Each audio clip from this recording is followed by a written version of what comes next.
Olá amigos do YouTube, estamos começando mais uma edição do Bom Dia Mercado. Faremos juntos o nosso planejamento de trabalho para essa sexta-feira, dia 21 de julho. Como sempre, eu espero conseguir ajudar você, trader e punter, a fazer o melhor planejamento possível para o dia de hoje. Estamos em uma semana de grade muito fraca e nessa sexta-feira não podia ser diferente. Vamos falar sobre a China, sobre a Polônia, início do campeonato polonês, e sobre a Série B do Campeonato Brasileiro, que nessa sexta-feira especificamente não vai ter jogo naquele horário extremo das 21h30, que eu sempre dou um conselho para ponderar entre apostar e viver, entre acompanhar um jogo da Série B das 21h30 e curtir um pouquinho da vida. Então nessa sexta-feira vai ser um pouco mais tranquilo. Também vou deixar várias opções de jogos extras para você, incluindo a Copa do Mundo Feminina.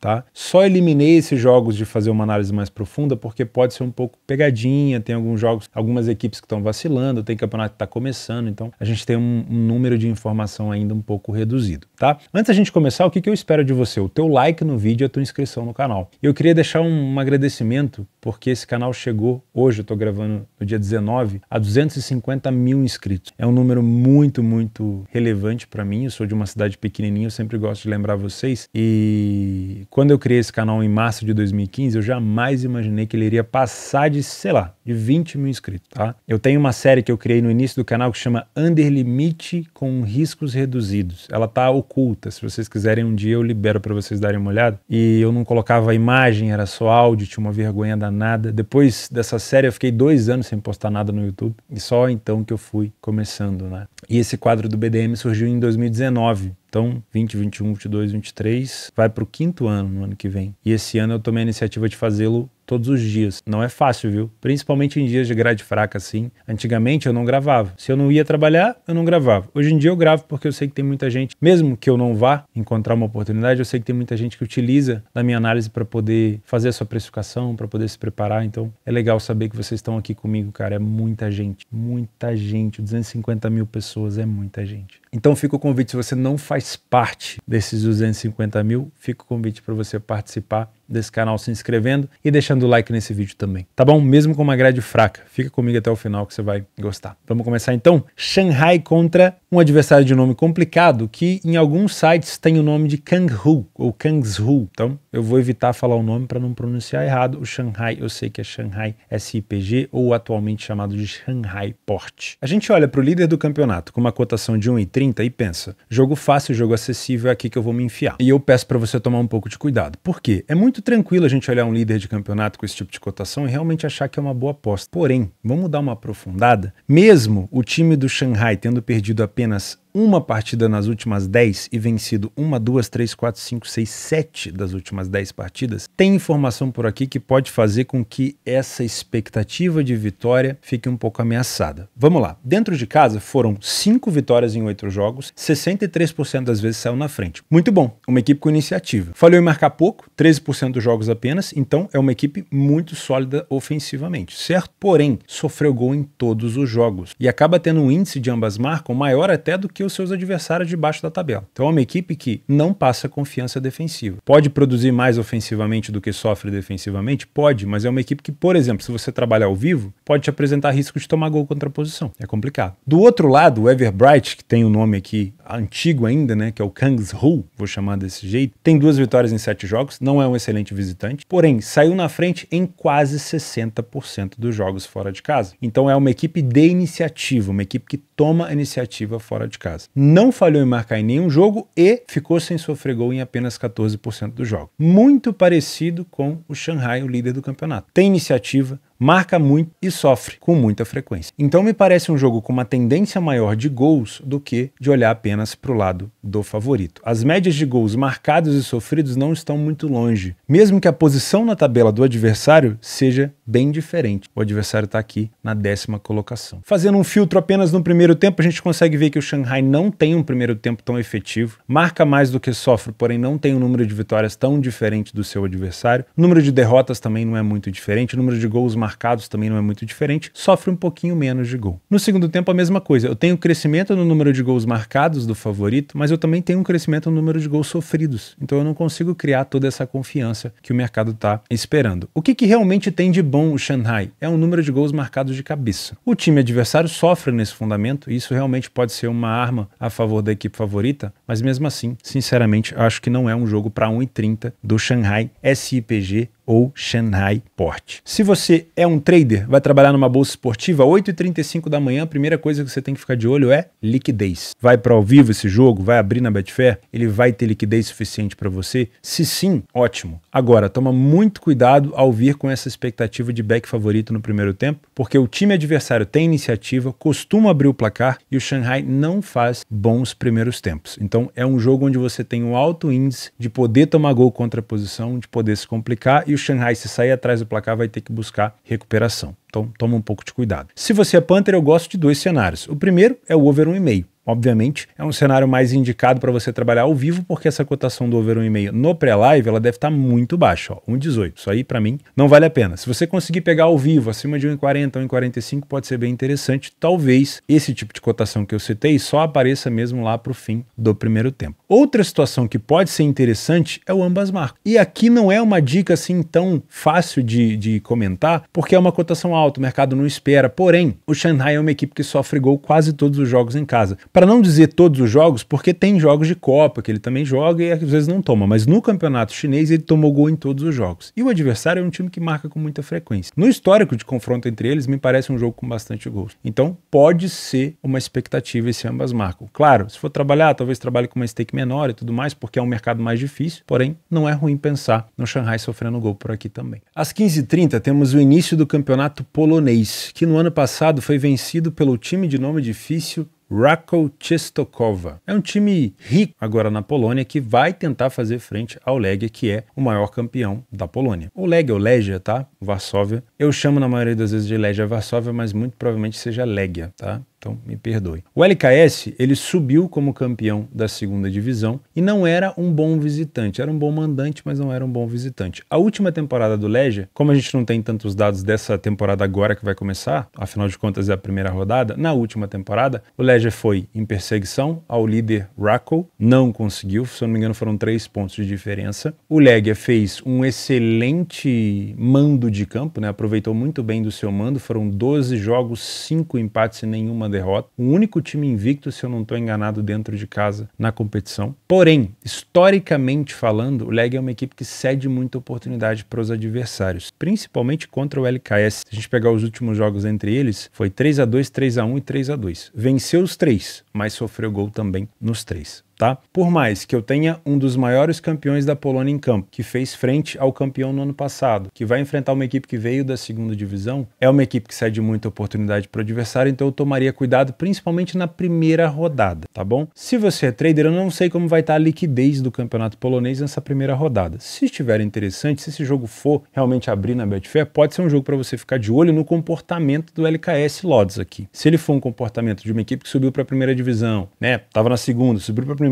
cresceu um pouco o orçamento, mas é uma equipe um pouco mais contida, tá deixando muito mais a bola com a equipe favorita, tudo bem, você pode até aproveitar alguns momentos, algumas janelas, como eu gosto de falar, de superioridade, mas eu sempre tomaria bastante cuidado, porque como eu falei, o Legia é uma equipe que costuma ceder oportunidade, tá? Se você é punter, eu gosto de pensar no over 1,5, ou também no ambas marcam. Por quê? Assim como no jogo do Shanghai, eu tenho aqui uma equipe que tem a tendência de brigar pelo título, mas que também cede muito para o seu adversário, e uma equipe que veio da segunda divisão, veio bem, veio como campeão, vai aumentar o seu orçamento e também pode aproveitar aqui para complicar um pouco da vida do favorito. Dá para pensar nessa vitória do Legia, no empate anula, só no ao vivo. Se você está vendo que o Legia está massacrando o time adversário e a bola só não está entrando, ou seja, falta algum detalhe só para a bola entrar, aí sim, talvez com uma cotação mais alta no início do segundo tempo, seja interessante você pensar nesse empate anula. Nesse pré-live agora, não, porque é uma cotação muito esmagada. CRB e Ponte Preta fazem esse jogo isolado aqui da Série B. O CRB joga em casa com uma cotação de 2,5, 2,10 mais ou menos. A Ponte fora de casa 4,20, 4,50. Jogo isolado, como eu falei, não temos os jogos às 21h30 nessa sexta-feira, mas temos informações um pouco mais aprofundadas com o PDF de apoio. Se você não é membro do canal ainda, te convido a virar membro para você ter acesso ao PDF de apoio. Tem mais de 100 ligas disponíveis no PDF de apoio, eu faço manualmente, tá? Pego as melhores informações pra gente e você ainda tem acesso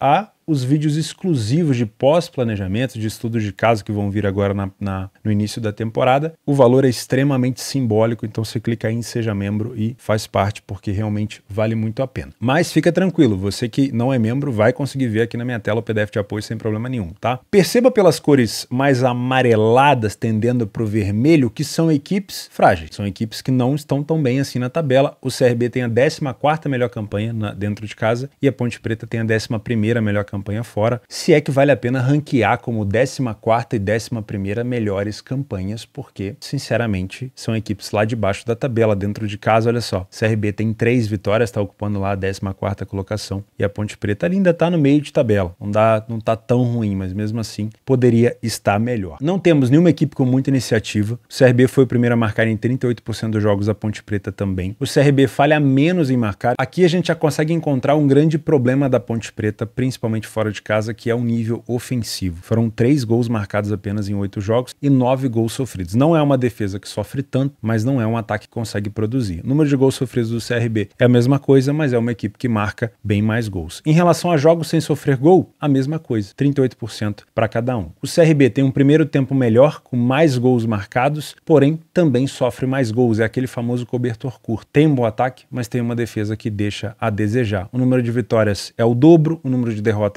é igual, o número de gols sofridos da Ponte é um pouquinho menor, mas a Ponte não assusta muito ofensivamente. Na segunda etapa, eu tenho menos vitórias do CRB, mas também tenho menos vitórias da Ponte, mais derrotas da Ponte e principalmente mais gols sofridos da Ponte Preta. É o segundo tempo da Ponte e principalmente mais gols sofridos do visitante. Certamente o segundo tempo da Ponte é o mais frágil da equipe. Uma coisa que também pode complicar a vida da Ponte Preta são as bolas aéreas do CRB. A equipe já marcou 5 gols de escanteio nessa competição, 4 gols de cabeça, e pode sim levar perigo para o time da Ponte que está visitando o CRB. Se você vai trabalhar numa bolsa esportiva, esse jogo ele não tem uma expectativa tão grande, então eu não sei como vai ser a liquidez. Como é um jogo isolado às 19 horas, pode ser que a gente tenha uma liquidez interessante, tá? Temos aqui uma expectativa do mercado pendendo para o lado do CRB, então o mercado já acredita que o CRB vai ter um domínio maior do jogo. Caso a Ponte surpreenda e não deixe esse domínio de fato acontecer, teremos correção de preço. Então venha para cá sem viés. Eu não encontrei nenhuma justificativa muito forte nos números para entender que o CRB ele é plenamente favorito. Ele é favorito, eu acho que ele joga melhor dentro de casa, principalmente na parte ofensiva. A Ponte deixa a desejar bastante nesse critério, mas não é uma discrepância técnica tão grande. Então podemos ter sim correção por aqui. Se você é punter e vai trabalhar numa casa de aposta, eu gosto de pensar num cenário para poucos gols. Você pode pensar num under 3,5 ou num under 3 asiático, pode estar pagando um pouquinho melhor. O 2,5 é aquele mercado mais assim complexo, porque o CRB é uma equipe que produz ofensivamente, cede chance defensivamente,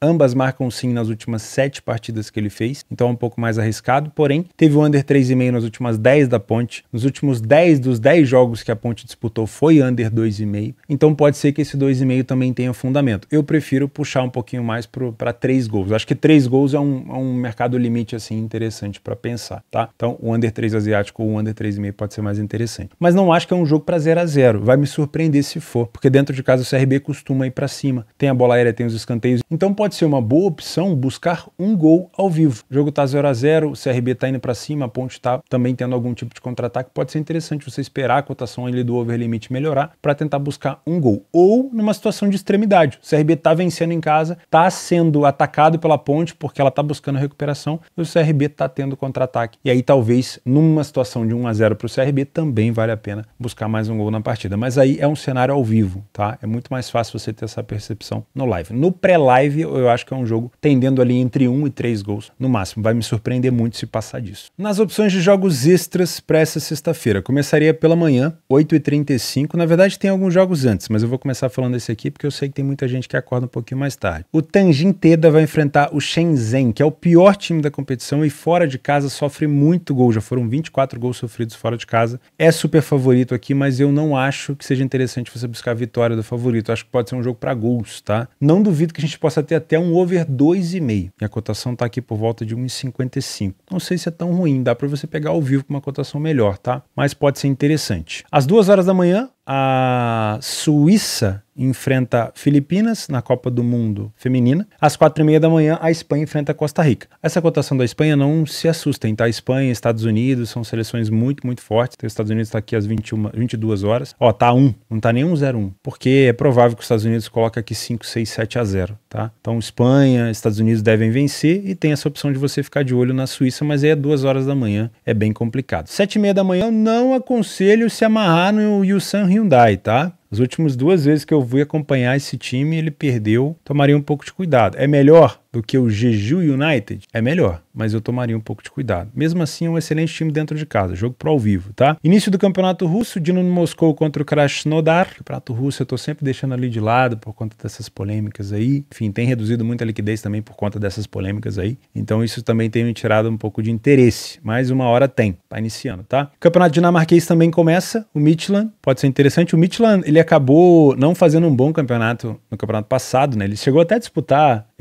os playoffs de Europa League, se eu não me engano, com o Sporting, se eu não estou enganado. Aí o Sporting passou dele, passou do Arsenal e depois o Sporting perdeu para quem? Não me lembro para quem que o Sporting perdeu. Eu sei que na final foi Roma e Sevilha. Enfim, posso estar fazendo confusão aí. Mas início do campeonato dinamarquês não foi uma boa temporada do Midtjylland, tá? Na Suécia, o Hammarby enfrenta um adversário de nome muito difícil que eu não vou usar falar. Como os dois estão na mesma parte da tabela e o Hammarby não tem feito bons jogos fora de casa, não te aconselho ficar de olho a favor do Hammarby aqui, tá? Jogo pro live. Na Bulgária, o CSKA Sofia enfrenta uma equipe que veio, se eu não me engano, da segunda divisão. O CSKA foi o segundo colocado no ano passado, lembrando que aqui nessa competição da Bulgária, o Ludogorets venceu as últimas 12 competições, tá? É uma dinastia maior do que a do Bayern de Munique. Às 15 horas inicia o campeonato da Croácia, Dinamo Zagreb contra o Hajduk Split, as duas maiores equipes ali que se enfrentam direto, né? O Rijeka de vez em quando, se eu não me engano, acho que é o Rijeka que é da Croácia, de vez em quando também chega junto, mas o Zagreb é muito forte. E é isso, aí à noite tem os Estados Unidos com o Vietnã. Tem gente que fala assim, pô, mas nos extras você não dá dica. É porque realmente são jogos mais complexos, tá? Se a gente não analisa tão a fundo, a gente não consegue encontrar tantas oportunidades, mas se eu fosse analisar todos esses jogos, a gente ficaria com um episódio de Game of Thrones, né? Então, são opções extras, tem vários favoritos, dá até pra olhar a vitória de favorito por aqui, mas eu tomaria um pouco de cuidado, tá? O link do Radar Esportivo para você ver o meu planejamento completo tá aqui embaixo, beleza? Agora sim, se você gosta do conteúdo, se você quer fazer parte dos 250 mil inscritos aqui do canal, vai ser um prazeraço ter você por aqui. De novo, muito obrigado por vocês estarem aqui comigo todos os dias. É um prazer para mim criar conteúdo para vocês, saibam disso, tá? Fiquem com Deus e até sábado.